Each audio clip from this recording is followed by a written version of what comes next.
Good evening, Belize. It's Tuesday and you're watching News 5. I'm Sabrina Daly and here's what's making headlines tonight. A controversial telecom deal moves behind cabinet doors as BTL's top brass make their pitch to government ministers and push back against what they call misinformation surrounding the proposed SpeedNet acquisition. 3 lives lost in a devastating motorcycle crash. And now the Ministry of Transport is taking a closer look at the growing influence of motorcycle clubs and what it means for road safety. A river still searching for answers. Investigators widen their probe into the massive Belize River fish kill as they wait for lab results that could finally reveal what went wrong.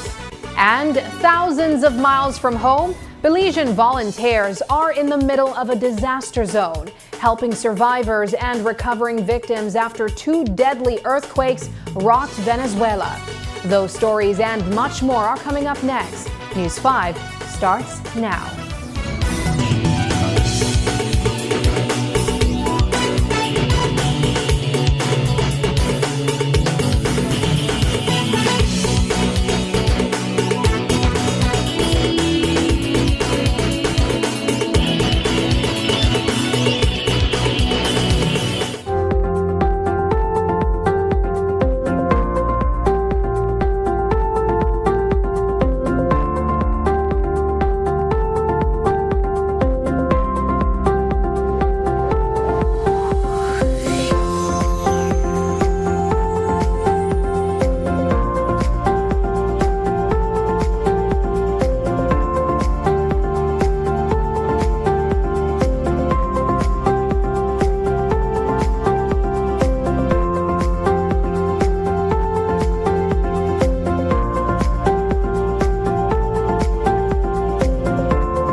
Welcome back.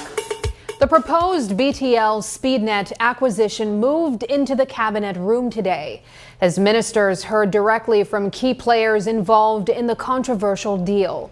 Belize Telemedia Limited, the Public Utilities Commission, and the Social Security Board all made presentations at the Sir Edney Kane building in Belmopan. News 5 was outside as those discussions unfolded. And when they ended, we caught up with BTL Chairman Mark-Elm Lizarraga and CEO Ivan Tesacum. Lizarraga says their presentation focused on answering Cabinet's questions and clearing up what he describes as misinformation being circulated publicly. Here's how he explained it.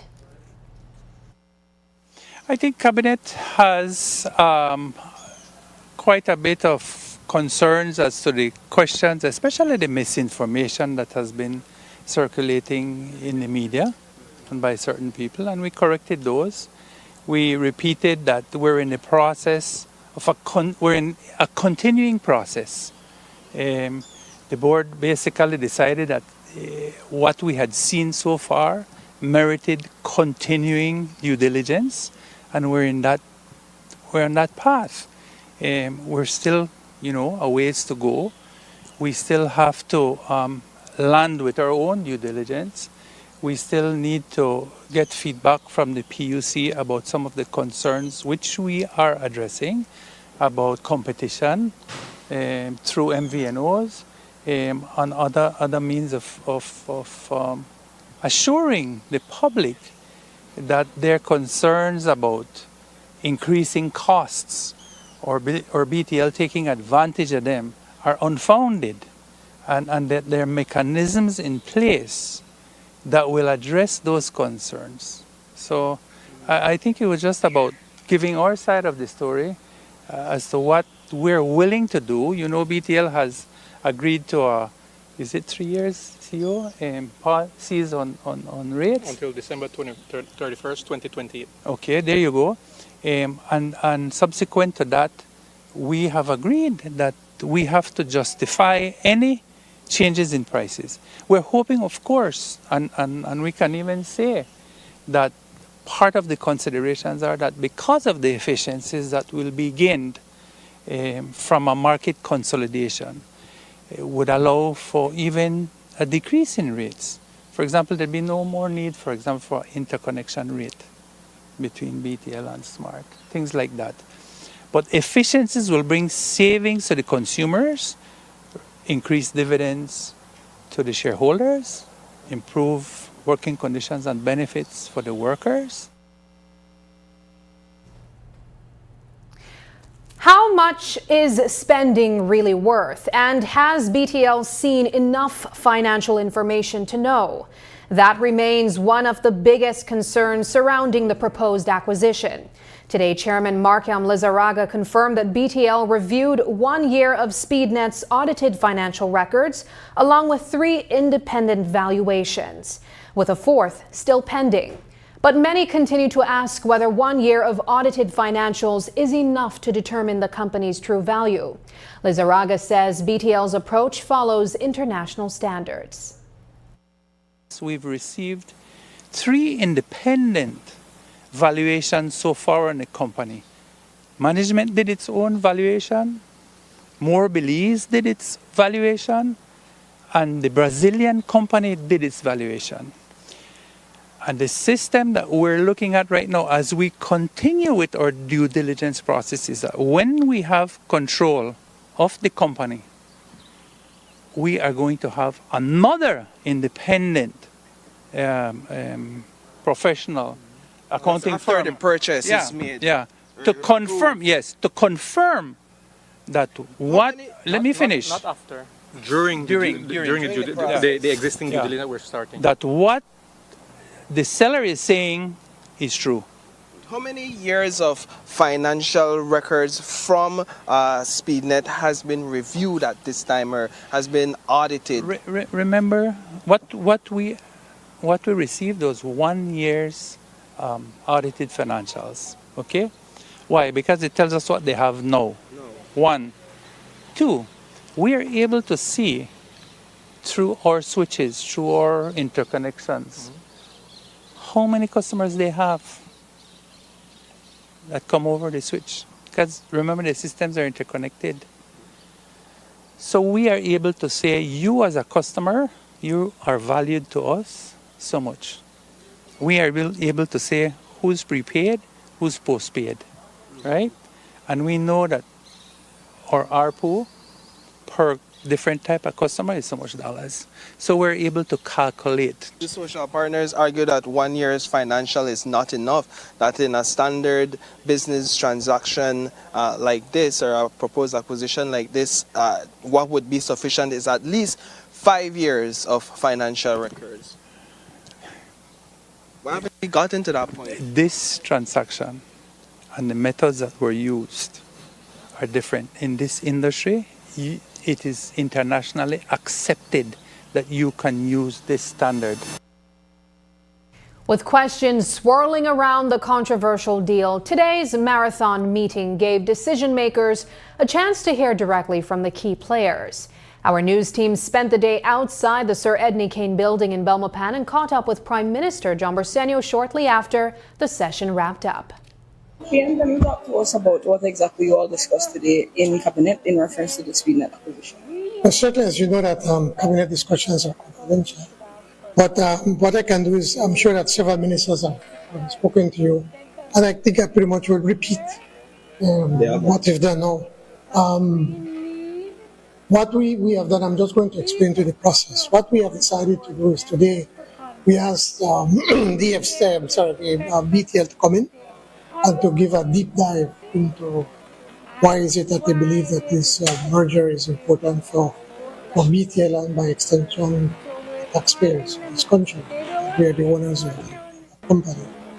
And we also asked Social Security to be able to come in and for them also to explain why is it that what they did is that they did not necessarily vote in favor, but they voted that they should go and I'm trying to remember the exact word that they used, but pretty much gave the green light to be able to, for their members to be able to proceed with approval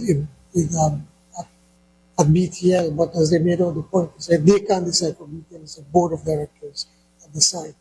Also, the Public Utilities Commission came in to be able also to explain to us the regulatory framework and to point out should this merger proceed, where under the Act is covered, as it is covered under the Act. And they also pointed out to Cabinet that they passed an SI where our prices have been frozen until December of 2028. As they said that then that would give them enough time to put the proper regulatory framework should there be a merger to have a better regulations to regulate the industry, just as what we do with BEL and also BWSL. Now the idea is now that we want to hear from everybody, so we have invited the NTUCB and the representative from NTUCB and from the chamber for them to come in. Hopefully they can come in on Thursday and for us, and so we can hear their views as to why they believe that the merger is not in the best interest of Belize and by extension the taxpayers. The next step then would be then on Tuesday, then Cabinet will deliberate to see what they believe is then after getting all this information for them to make an informed decision. I have informed Cabinet that on Tuesday, whenever that deliberation will start, I will step out of Cabinet. As you know, it's no secret that my brother is one of the founders of SpeedNet, and as such, I think it would not. I believe that it would not be proper for me to be in the office. And so pretty much that's what we are. So that's as much as I can say. So don't ask me for more. I can't say. Let me ask you about the meeting on Thursday with the social partners. They've issued a press release requesting that any meeting with the NTUCB and the BCCI should also include the Belize network of NGOs and NIAB, in that they have formed somewhat of a coalition and they want all that representation in that meeting. How would you respond? Well, I mean, I respected their views. But we from the Cabinet, we've made a determination that we're going to invite these two, because these are the two main entities that have been speaking out. The Chamber as the business representative for the business community, and the NTUCB as representative for labor. So we want to hear from business and labor. And so I respect their position, but at the same time, I hope that we respect. Well, they say it must include all of them. So will the meeting go on or not? Without, it's up to them. We have invited them. And nothing, and not NIAB. All right, and so we waited about 8 hours. We got about 2 minutes and 8 seconds from Prime Minister John Briceño. He spoke briefly about what the meeting was like in terms of BTL's consultation, or in terms of BTL's information to Cabinet. He also gave some background in terms of why they're hosting the meeting on Thursday with the social partners. It doesn't seem as if he's interested in hearing from the Belize network of NGOs and NIAB, but he did say that next week, Tuesday, cabinet members will decide on their individual position on this. Cabinet has issued an invitation to meet with the Belize Chamber of Commerce and Industry and the National Trade Union Congress of Belize, NTUCB, on Thursday. Coming up, we have more news for you after the break, so stay tuned.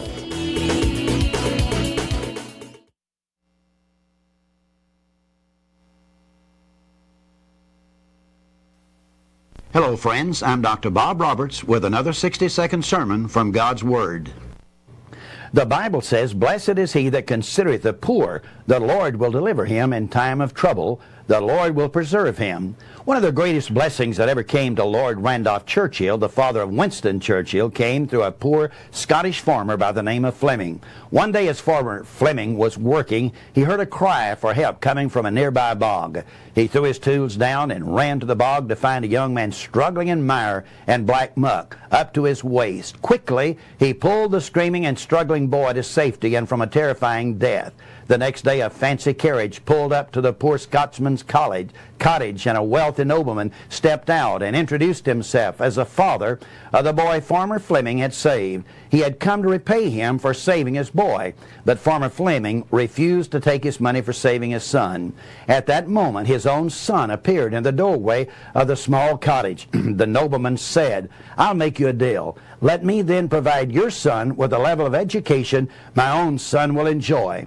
Farmer Fleming agreed, and his son attended the best schools in time and graduated from St. Mary's Hospital Medical School in London and came to be known throughout the world as Sir Alexander Fleming, the discoverer of penicillin.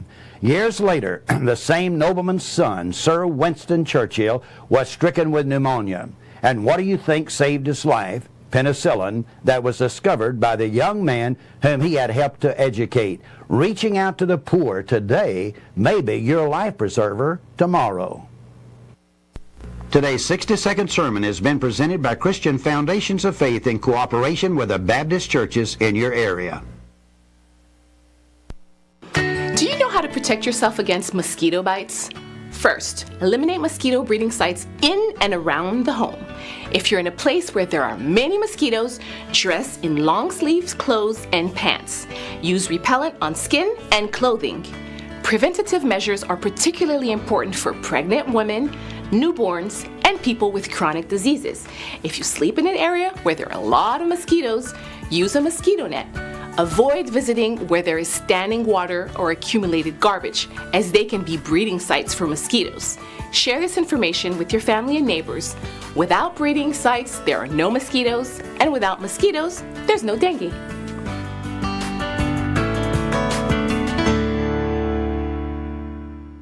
KTV The Remix Season 8 is bringing the heat every Tuesday night. Experience Belize's biggest singing competition live from the Bliss as your favorite contestants battle it out on stage with unforgettable performances. The show starts at 8 p.m. sharp, so don't be late. Get your tickets today at Greater Belize Media on Coney Drive or 88 Shopping Center and come be a part of the excitement. KTV The Remix Season 8, where Belize's next superstar takes the stage. See you every Tuesday at 8 p.m. only on GBM. The next station is not just a place, it's the vacation capital of the world.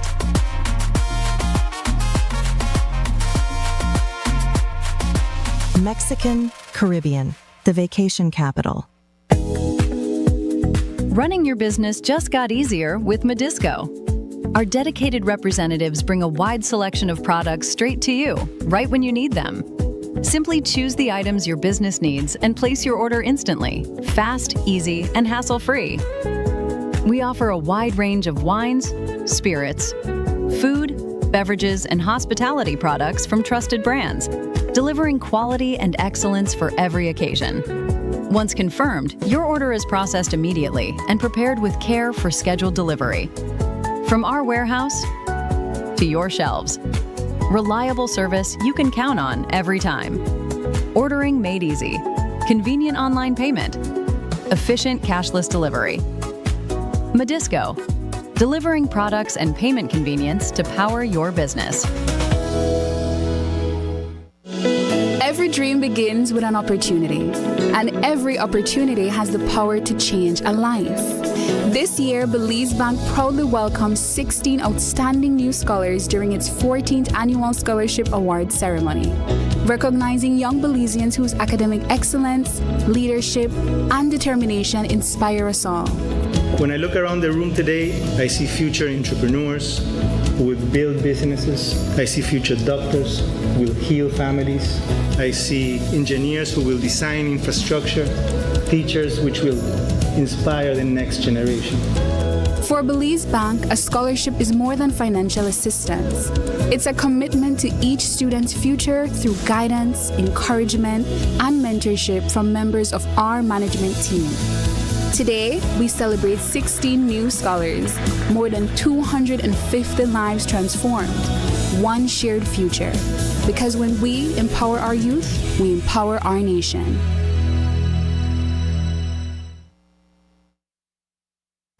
One of the biggest questions hanging over the proposed BTL SpeedNet consolidation is whether it would create a telecom monopoly in Belize. Today, we put that concern directly to BTL Chairman Mark-M Lizarraga. He rejected the suggestion, saying BTL is not trying to shut out competitors. According to Lizarraga, other companies could still enter the market and provide telephone services using BTL's network. He also argues that when it comes to internet service, Belizeans already have options beyond BTL and SpeedNet. We're not going to be a monopoly because the law provides for what they call an MVNO. Help me out here, MCO. But MVNO basically means you, Paul, want to open a telephone service for company Paul. You can come to BTL. You will use our network because we have capacity. And Paul brand could be one brand out there using our backbone. You could come up with your own telephone company. Anybody could do it. Controlled by your system. Yeah, not controlled. The services are provided by our national infrastructure, right? So that's one. Two, we have the reality is now most people communicate with data. Most of the communication are data. So we have other data companies all over the country. Minister of Public Utilities Michelle Shabat took a similar position earlier this year when questioned about the likelihood of the merger creating a monopoly. If Belizeans are the true owners of BTL, how much say did they really have before the board voted on the proposed SpeedNet acquisition? That question is now front and center after Cabinet Minister Julius Espat publicly came out against the deal last week, saying the public was not properly consulted. Today, we put that concern to BTL Chairman Mark-M Lizarraga and asked what public consultation looked like before the board's recent vote.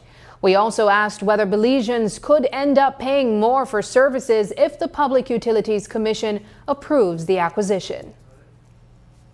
I think we've consulted with everybody that really wanted to be consulted with. And we've had 4-hour meetings with multiple stakeholder groups on weekends and all, right? So anybody that has wanted to meet with us has been afforded the ability to meet with us, okay?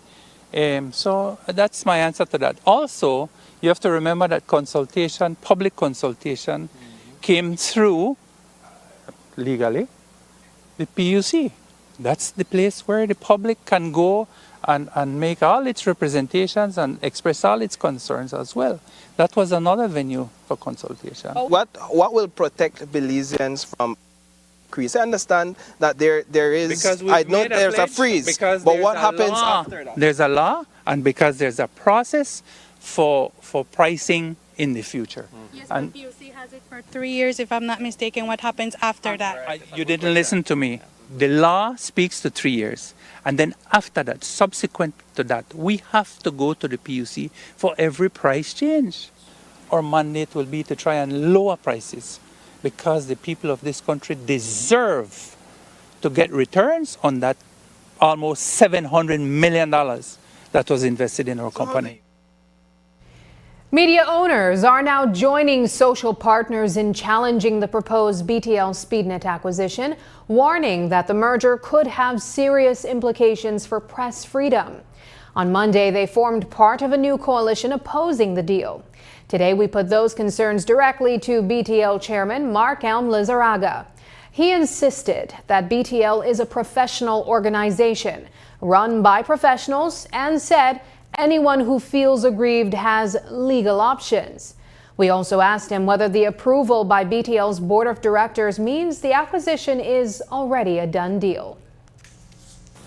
BTL is a professional company run by professionals. It's a private company that can be held liable, that can be subject to lawsuits. We're not in the business of pulling the plug. I think also we would want to say that at the end of the day, this also we also are going to be subject to the PUC oversight. Yeah. Service level agreement. Service level agreement. So I think from that standpoint, that's where it is. That's how you're going to be protected. It's not one company, no rules. It's that the rules are going to be implemented, enforced. The SLAs are going to be kept by the PUC. Yeah. The president of BCCI he says that as far as he's concerned, this is a done deal because of the outcome of the BTL Board of Directors vote. Are you all even thinking of bypassing the PUC's determination on this through any sort of legal maneuvering? Is that possible? We can't do that. The law is very clear. We need to have the PUC's approval. We're not in the business of doing illegal stuff. So we will follow the process as is allowed on the law. So is it not putting the cart ahead of the horse when the BTL Board of Directors meet and then take a vote on a matter that the PUC still has to decide on? No, because we have to be sure that we're happy that the process we're going through continues. And then when we have an agreement, we go to the PUC and say, this is what we have. We haven't landed there yet, Paul. BTL chairman Mark Lizarraga is telling Belizeans there is no reason to panic over the proposed merger. He says the deal is about making the company more efficient, increasing revenue, and ultimately delivering greater value to its stakeholders, the Belizean people. But that explanation has not won everyone over, and opposition to the acquisition continues to grow, including from within BTL's own workforce. Today, we asked Lizarraga whether he believes critics are simply crying wolf. He did not hesitate to say yes. So right? is it your view then that the social partners and the opposition and media owners are crying wolf? They're saying that the sky is falling when that isn't the case? Absolutely. I believe that that is the case. Absolutely. And we have tried in many different ways to explain to them. And I thank you for the opportunity today, even though I'm not eat yet and I'm hungry. But you know, if you really want to listen and you really want to be objective, you'll get it. Okay? That's all I can say. How do you all move forward in the face of your own employees, a majority of them based on a BCWU press release, rejecting this proposed acquisition? I still need to find out what triggered that, because what happened was that when we asked the unions for support the first time around, they refused to come out and give us support. They said, go and poll the whole membership. Whole staff body. The whole staff body. But they didn't reject it at the time yet? No, they never rejected, but they never supported. They made the whole staff body vote, and the whole staff body, the majority said yes, go ahead. Almost 80%. Yeah, 80% of our staff body said yes, go ahead.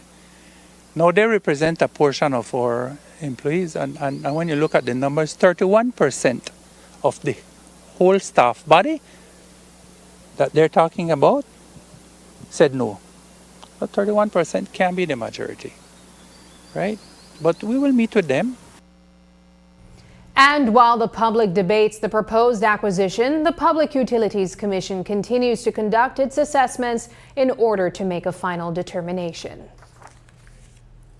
The Bresenio administration may have extended an invitation for talks, but the social partners are not walking into that meeting on government's terms. In a joint statement today, the Belize Chamber of Commerce and Industry, Belize Network of NGOs, National Evangelical Association of Belize, and National Trade Union Congress of Belize say any discussion with Cabinet must include all 4 organizations involved in their collective action.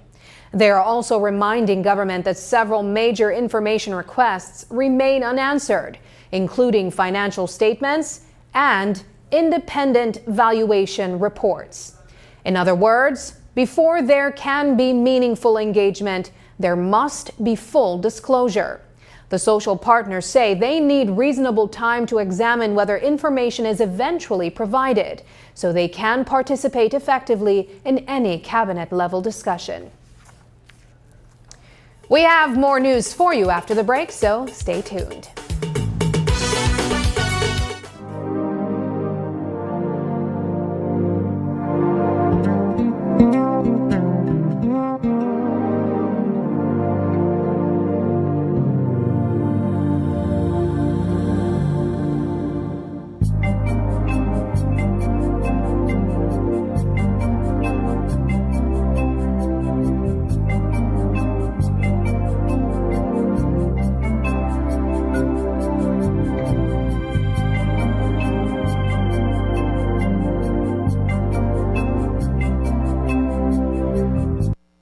Every day, the demand on your business get higher.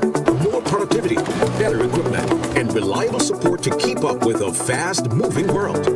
At Cellular World Business Solutions, we're ready to help you boost performance across every operation. Don't let outdated technology hold you back. With our certified and supported solutions, your business stays ahead. We supply office equipment, printers, inks, and toners, software licenses, IT system assembly as your Dell Platinum and Cisco partner, appliances, and custom orders tailored to your needs. From startups to large enterprises and renowned institutions, we serve every corner of the country because no industry can afford to fall behind on technology. Let's take your business to the next level. Contact us today at 610-2494. Cellular World Business Solutions, your reliable partner in business success. Her phone, her laptop, her whole life in this apartment. If anything happens, it's more than just a loss. It's everything. RF&G Renters Insurance helps protect what matters most, even when you don't own the place.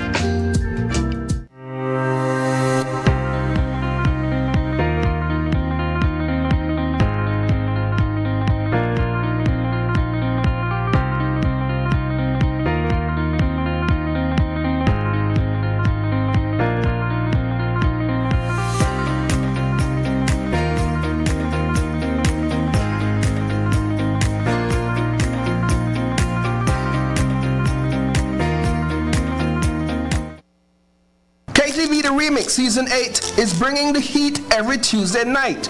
Experience Belize's biggest singing competition live from the Bliss as your favorite contestants battle it out on stage with unforgettable performances.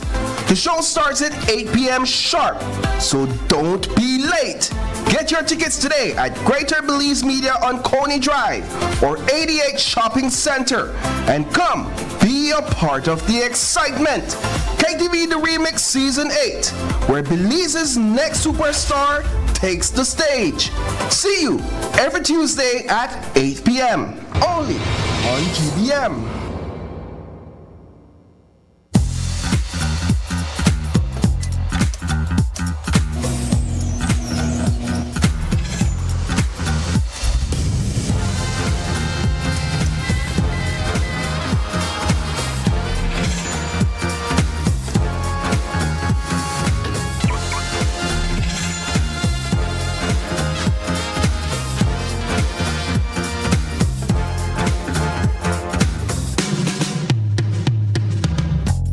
Introducing BB Insurance. Built for Belize. Your security, our priority. Stay connected in the USA for as low as $10. With Smart Roaming Data Pass, staying connected is simple and affordable.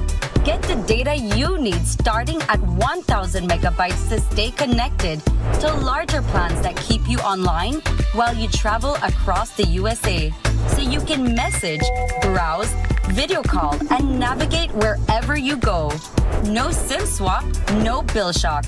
Just simple, affordable pricing. Activate easily by dialing *100# using the Smart app or online. Smart Roaming Data Pass. Staying connected the smart way. Smart, bringing people together.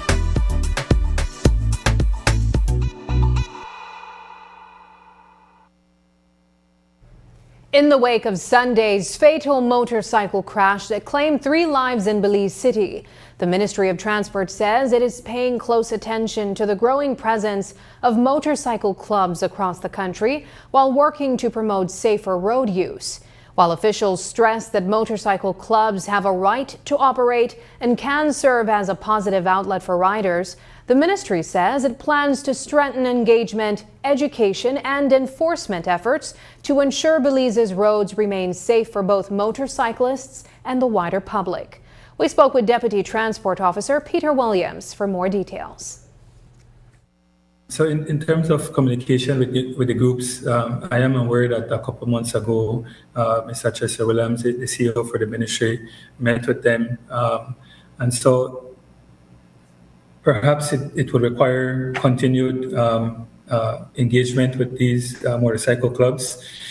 In truth, we do recognize the usefulness to a degree of the motorcycle clubs because it creates an avenue for us to be able to communicate with the young people, young men and women who are utilizing motorcycles and who are a part of these clubs. It's not something that we necessarily need to fight against. The primary risk factors that we've observed is the driver behavior, right? It's so difficult to be able to cure this issue of driver behavior without the educational component. We need to be able to disseminate the right information to persons because, as I mentioned before, enforcement is more than just bringing down the hammer, so to speak, right? We need to ensure that young people or all persons who are using our roadways understand the laws that govern the use of roads and understand the importance of those laws to our safety, to our well-being, and so on. When it comes to the issue of speeding and so on throughout the urban or rural areas, the laws are clear as it relates to the speed limits, right? But I think sometimes persons take it for granted and they might say, well, if I'm on a motorcycle, I can drive up to 25 miles an hour within a municipality, not understanding that while the law gives a maximum of 25 miles an hour, that does not mean that you will just be driving around everywhere at that speed limit or higher. Because if you are involved in a collision, then you expose yourself to liability. The cause of Sunday's tragic motorcycle accident remains under investigation. The Department of Transport says it needs stronger leadership across its regional offices, and that is why a senior post now linked to Police Corporal Jean Gamboa is being considered. Deputy Transport Officer Peter Williams says the creation of Assistant Chief Transport Officer positions has been on the table for several years and is meant to address the department's growing operational demands. But questions remain about the timing of the proposed appointment and whether it affects Williams' own role inside the ministry. When we put that question to him, he declined to respond. Yes, there is a need for an Assistant Chief Transport Officer, which, just to clarify, an Assistant Chief Transport Officer is not the same as a Deputy Chief Transport Officer. I know there's some misnomers as it pertains to that. But certainly, yes, there is need. You see, the thing is, an organization like the Department of Transport has to evolve. It cannot remain stagnant in terms of the existing ranking structure. And so there have been moves, in fact, from previous administration. I can think back as far as when we had CEO Marconi Leal with us, we were looking at the organogram and the ranking structure of the department. And since then, we've seen the need for an assistant chief transport officer. In this case, we're trying to see if we can get two assistant chief transport officer who would then have a regional responsibility and to provide that support to the deputy chief transport officer and upwards to the chief transport officer. So as it pertains to an assistant chief, yes, there is need for an assistant for that rank in the department. Was there any point in the whole advertisement and talks of an assistant to the deputy, was there any point where you felt as though there was an attempt to unseat you or to push you out of the ministry? I will refrain from responding to that question for the time being. When asked, Superintendent Aaron Gamboa dismissed suggestions that family connections played a role in Jean Gamboa's opportunity, insisting the appointment was based on merit rather than personal ties. A quiet moment of rest on a Pomona village farm ended in gunfire, injury, and a call for answers. A 46-year-old cattle farmer says he was approached by 3 armed men in civilian clothing and, believing he was under attack, ran for cover. He was shot in the knee before, he says, the men identified themselves as police officers. His dog was also killed during the exchange. Now, Agriculture Minister Rodwell Ferguson is calling for a full investigation, saying the farmer has been discharged from the hospital but is facing a difficult recovery. He had no clue that they were police officers. And so Mr. Carroll now is in a financial situation when he was admitted to Carl Houston Memorial Hospital. Innocently now he has a bill to pay the hospital because they went to his farm and literally wanted to kill him, apparently, or fire at him. So I'm hoping that everything goes well. He already got his attorney. He went to the police station, according to him yesterday, and made a statement. And today, I think they arrested him, but was released right away after his attorney called him. So I don't know what will be the end result. Well, I'm hoping that justice be served and the true story comes out to let us know exactly what transpired that afternoon at Mr. Carroll's farm. But I believe what he's telling me, that he was very innocent. If they had told him, I come to your farm to look for X, Y, and Z, I swear he'd have told me that. But I want the person to say, hands up.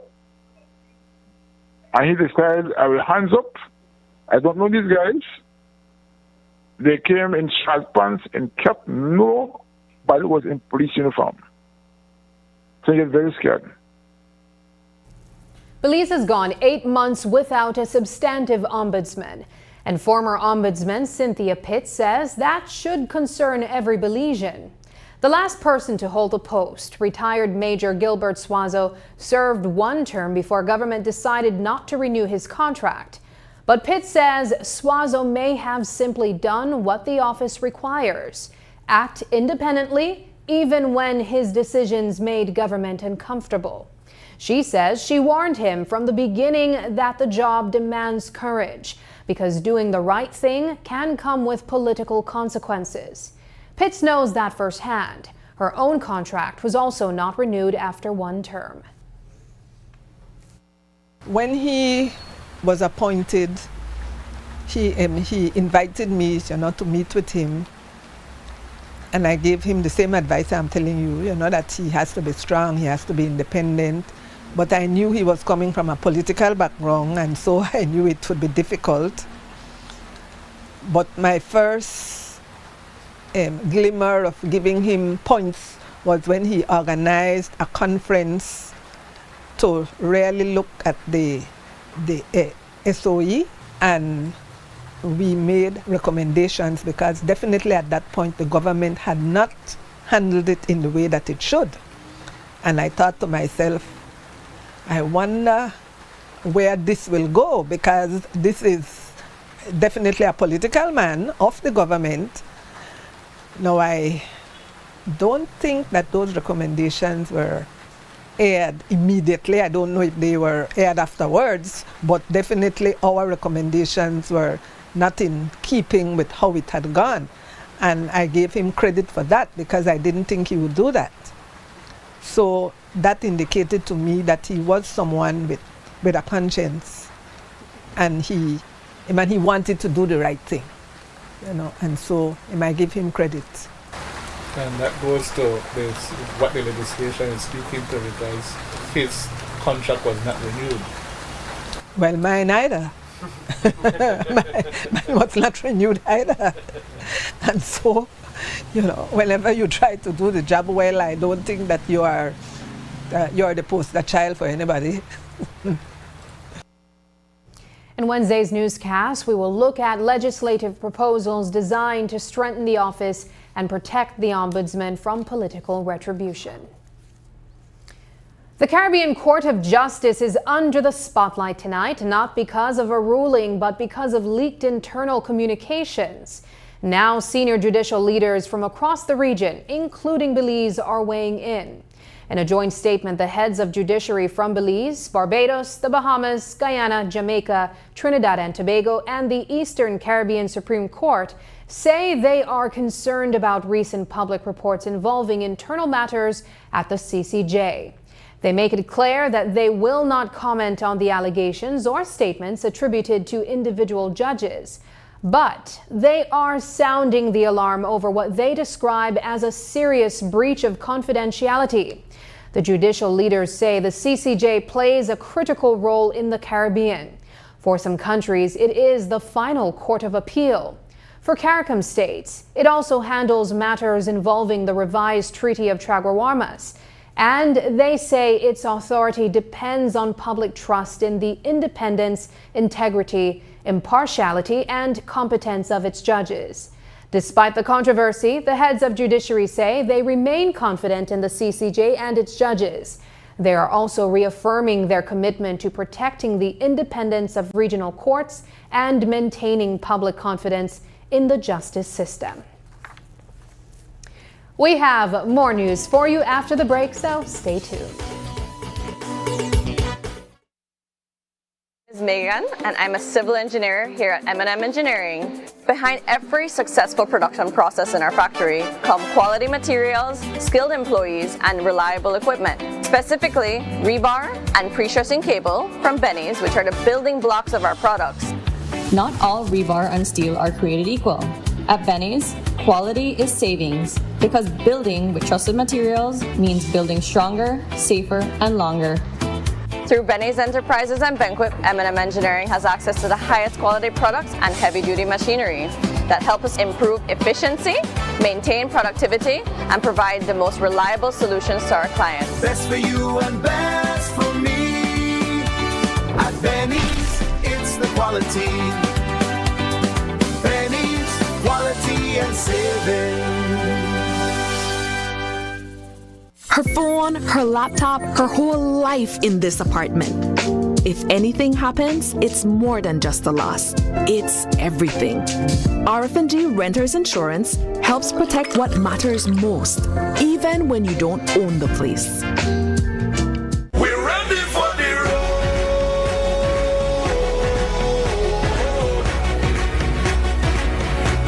We're ready for the road.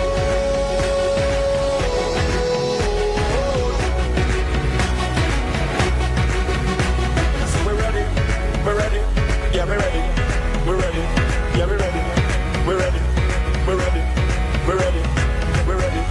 We're ready. We're ready. We're ready.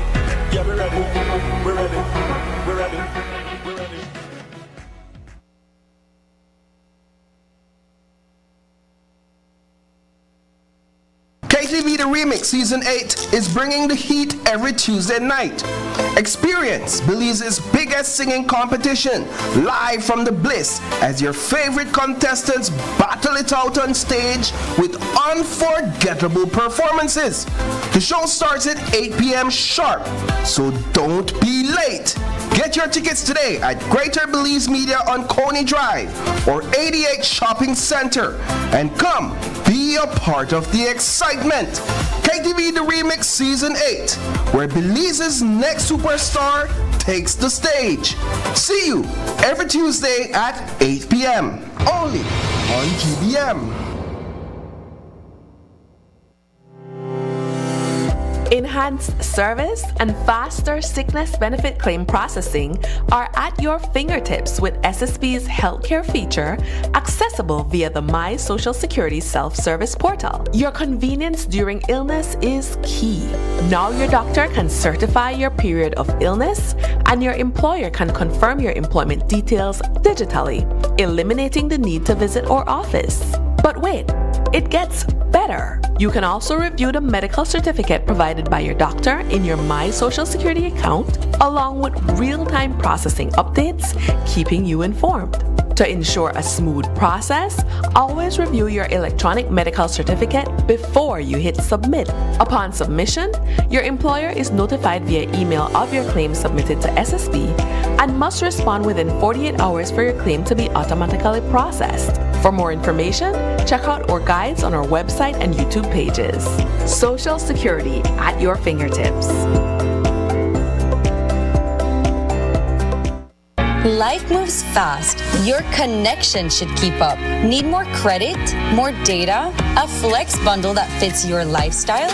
With Smart Prepaid, they're a prepaid option for every lifestyle and budget, making it easy to stay connected wherever you are. Because with Smart Prepaid, you can connect on your terms. Purchase credit, data, flex bundles, prepaid plans, and all your favorite prepaid services at any Smart agent, Smart showroom, or simply dial *100 key.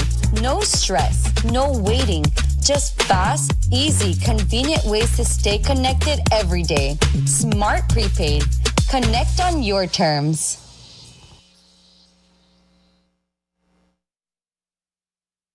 Investigators are still waiting on lab results that could explain last week's massive fish kill in the Belize River Valley, as the Department of the Environment expands its probe into what triggered the die-off.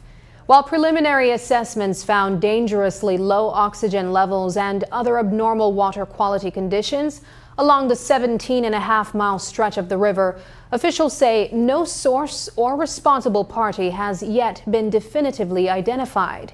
Now researchers from across Belize are joining the efforts to reveal the cause. News 5's Brittany Gordon reports. Last week, hundreds of dead fish were discovered along the Belize River Valley, raising concerns among residents and environmentalists. Reports of dead crocodiles and endangered Hecate turtles have since heightened the alarm. While conditions appear to be improving, investigators are still working to determine the cause of the fish kill.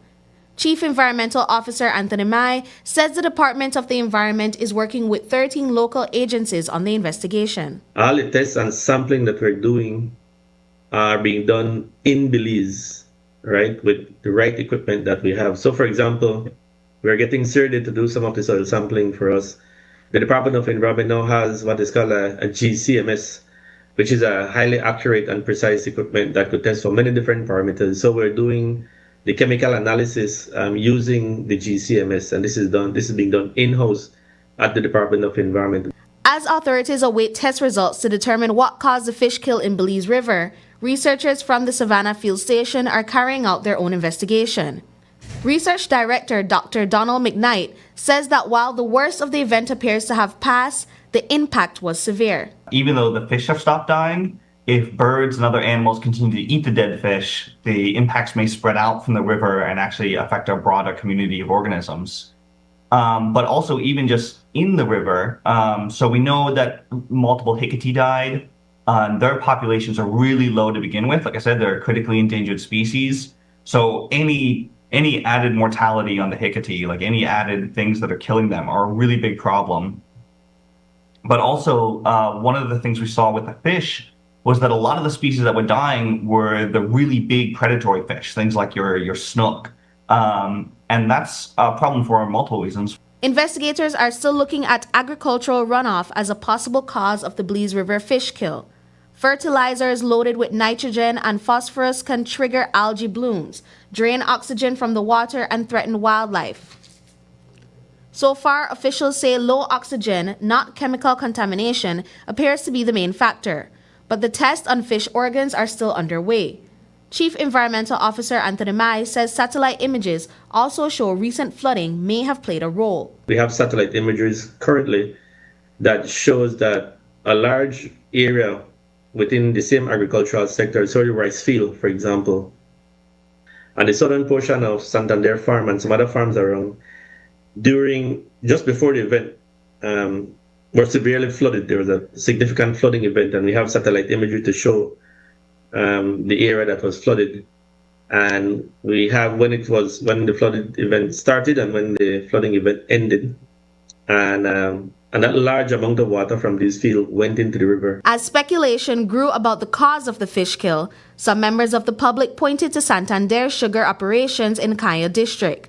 The DOE launched an investigation into the company, which Mai says has fully cooperated.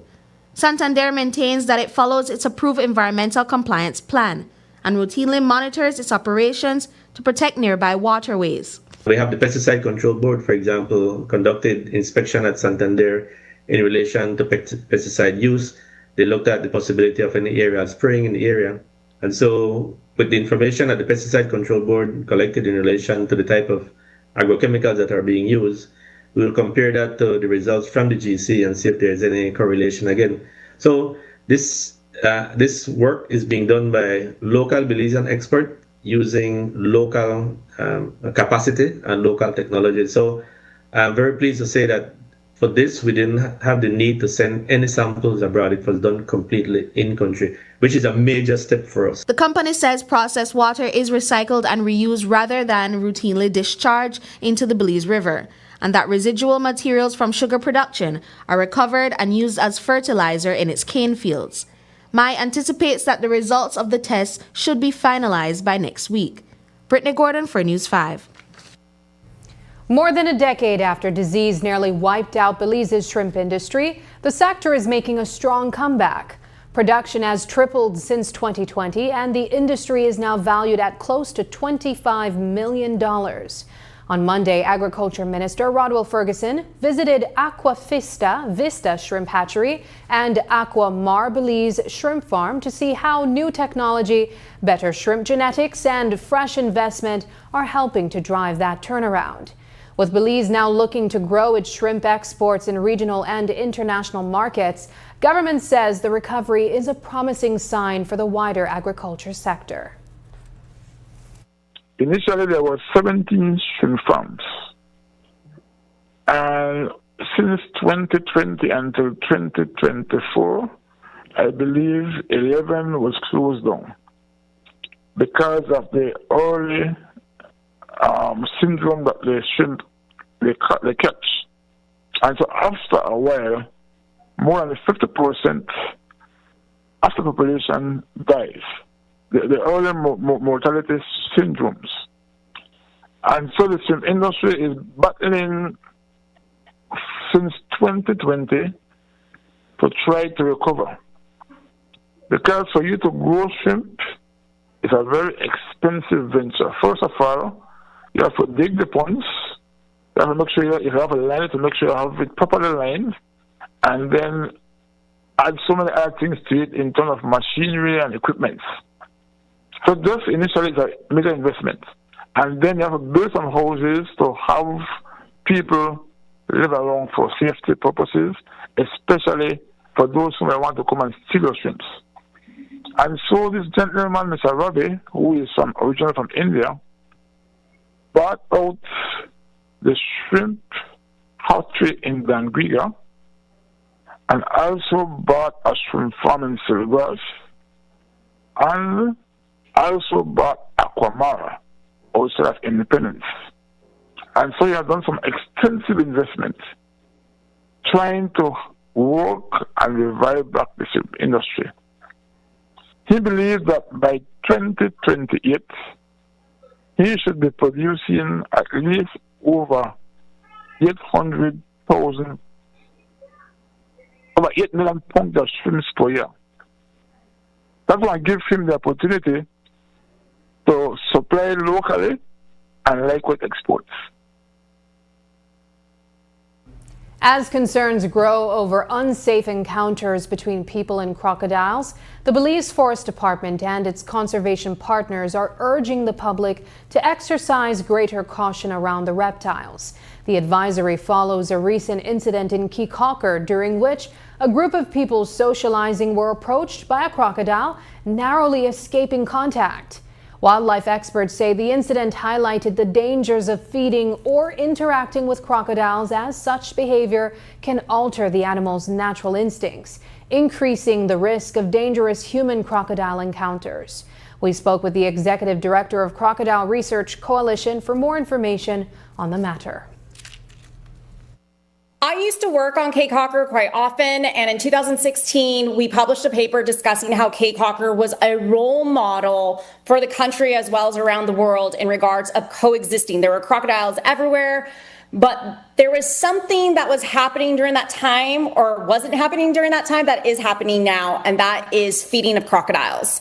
We have been notified by various residents as well as tourists on Keycocker that they are being approached to feed crocodiles, and this can change the natural behavior of these animals. What we saw in that video is not natural behavior of an American crocodile, and this is something I also discussed with fellow crocodilian behaviorists around the world. I did share this video with others just to also get their input and their knowledge and expertise, and they all mentioned that this animal had been habituated, and again, we do know about the feeding of these animals. So anytime that now someone is going into the water, especially during the sun, when the sun is setting, or even nighttime when crocodiles are naturally, that is their time to go hunt. So now they have been habituated and they hear splashing. They also hear human voices because now they have been trained. I hear humans, I get food. So that is bringing the crocodiles now closer to humans than it did before in previous years. So if you do see a crocodile that is coming close to you, approaching you, I know this is going to sound really crazy, but do not splash. When you are splashing, when they hear that, that goes in an instinct. That is scared or injured prey, and that will actually make them come closer to you. So you have to fight instincts, and you have to remain calm, and you want to go toward the shore, not putting your back towards crocodiles. If you put your back towards a predator, especially towards a crocodile, you are showing that you are scared, and that will actually lead to an attack as well. The Forest Department urges the public to report crocodile concerns and practice responsible coexistence with the animals. We have more news for you after the break, so stay with us. Stay connected in the USA for as low as $10. With Smart Roaming Data Pass, staying connected is simple and affordable. Get the data you need starting at 1,000 megabytes to stay connected to larger plans that keep you online while you travel across the USA, so you can message, browse, video call, and navigate wherever you go. No SIM swap, no bill shock. Just simple, affordable pricing. Activate easily by dialing *100# using the Smart app or online. Smart Roaming Data Pass. Staying connected the smart way. Smart, bringing people together.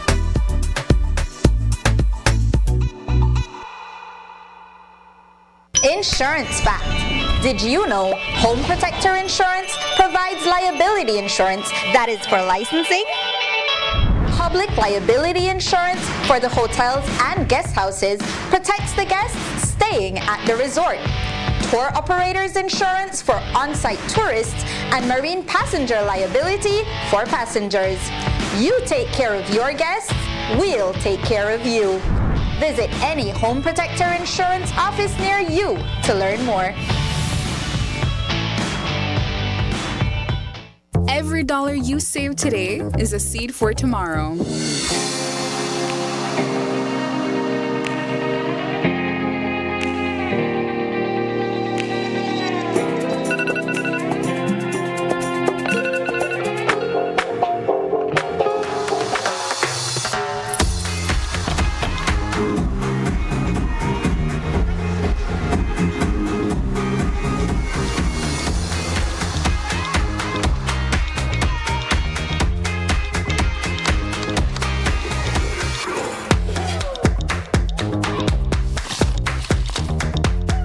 Let your dreams take root and grow. Belize Bank, your future, our commitment.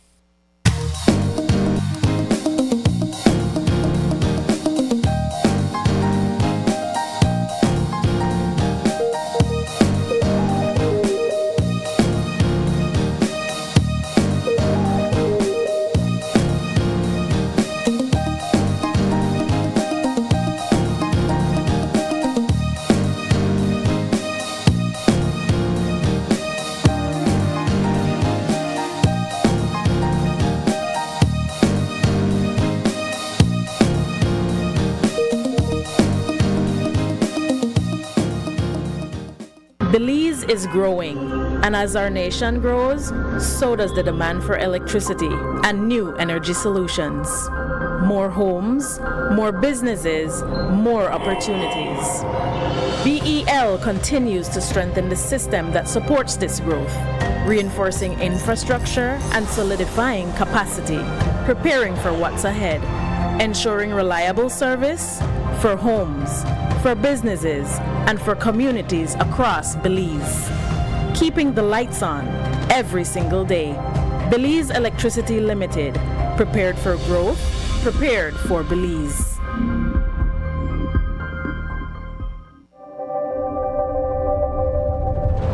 Every connection we make is more than just a signal. It's a student unlocking a future through digital education. A young mind daring to dream bigger. Our culture shared with the world in real time. And everyday heroes answering the call of civic duty. When we connect with Digi, we empower Belize.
While rescue crews in Venezuela continue digging through the rubble left behind by two devastating earthquakes, a small group of Belizeans is lending more than sympathy.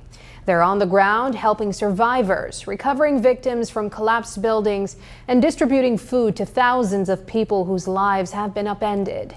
Among the volunteers is Cayo resident Oscar Alexander Cisneros, who traveled with members of the Mennonite community from Centerville in western Belize. Today, Cisneros told us what moved them to join the relief effort and what they have witnessed in the disaster zone. We were here like 3 weeks ago and we came back here. We stayed for a week now. And we were, the first 3 days we were helping people or neighbors there that were trying to get out their bodies from their relatives that died in this earthquake. So we were helping them, trying to dig them out, the bodies from the construction that was crushed down. And we worked for 3 days, and then after that, the next 3 days, we were buying food for the people, like rice and beans and vegetable oil and salt and noodles, things like that, to give away to the people that they were asking for that. So we spoke to a couple of the people there, and yeah, they were asking that. So we actually fed more or less like 4,000 people. I actually work with this Mennonite community over there. I'm actually their driver, and well, when this happened, they asked me, "Will you go with us if we go over there?" Well, it will be from our own expenses to go over there. Well, I tell you, well, if you decide to go, well, I will come with you guys. So they are the ones that started with this idea that they wanted to come and help the people. And what has the reception been like from the people in Venezuela? How have they been responding to you guys? Oh, well, they were very nice. They were so happy that we could help them, and they have been very nice with us here. When we left this morning, they're asking us if we are going to come back again for that. Before we leave you, here's tonight's viewer's voice. On our first story, PM speaks on BTL after marathon cabinet session. Anne Boudin commented, "What about the staff? Are they happy, on board with everything that's happening?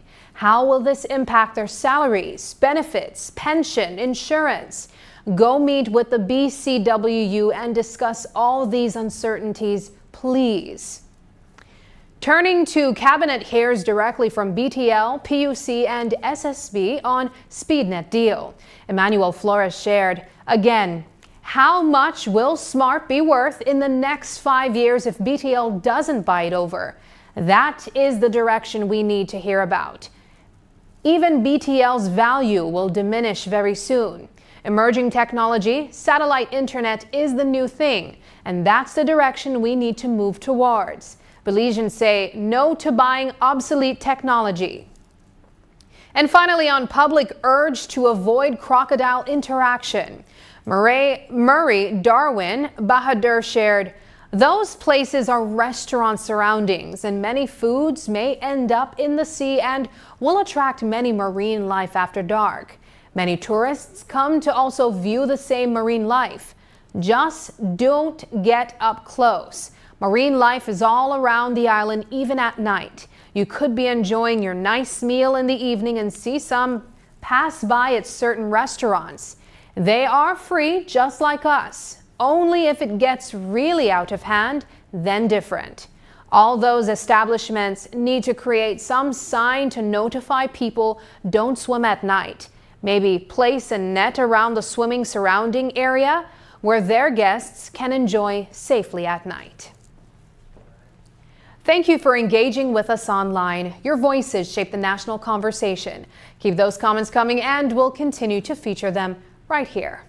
And that's the news. Tonight's broadcast is available at greaterbelize.com, on our Facebook, and on YouTube. I'm Sabrina Daly. Also, tune in to KTV The Remix Season 8 tonight at 8 p.m.